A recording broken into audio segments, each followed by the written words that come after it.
નમસ્કાર, આપ જોઈ રહ્યા છો સ્પાર્ક ટુડે ન્યૂઝ। રામ આएंगे રામ ભક્તોમાં જબરદસ્ત ક્રેઝ જોવા મળી રહ્યો છે।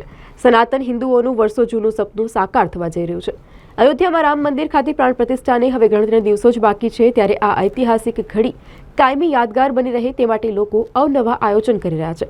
અયોધ્યામાં રામ મંદિર ખાતે પ્રાણ પ્રતિષ્ઠાને હવે ગણતરીના દિવસો જ બાકી છે અને ત્યારે ગોત્રી વિસ્તારમાં લાડુનો પ્રસાદ બની રહ્યો છે।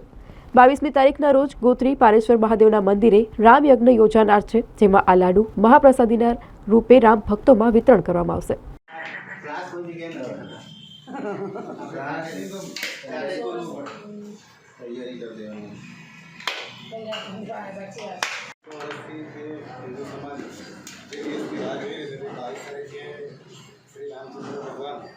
મંદિર બનવાની છે, તમામ ભક્તોમાં ખૂબ જ ઉત્સાહ જોવા મળે છે। આપ પણ લાડુ બનાવી રહ્યા છો, શું કહેશો? હવે 500 વર્ષ પછી જે આ રામ રાજ્યનો મહિમા આવી રહ્યો છે અને મોદી સાહેબ દ્વારા જે 22 તારીખે રામચંદ્ર ભગવાન જે બિરાજમાન થવાના છે એ હર્ષોલ્લાસ આખા દુનિયાભરમાં છે, દેશભરમાં છે અને અમને પણ બહુ જ અનંત ખુશી છે।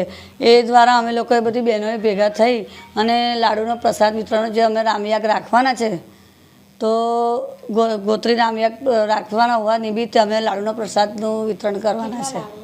ઓછામાં ઓછા 22 કિલો પ્રસાદનો લાડુ છે। શું કહેશો તમામ ભક્તોને કે કેટલી જે હવે કહીએ વડોદરા શહેરમાં પણ ઠેર ઠેર રામ ભગવાનના જે ધ્વજા સુધી લગાવવામાં આવ્યું છે, તો કેટલી ઉત્સાહ છે? બહુ જ ઉત્સાહ છે કે જેની કોઈ હદ નથી।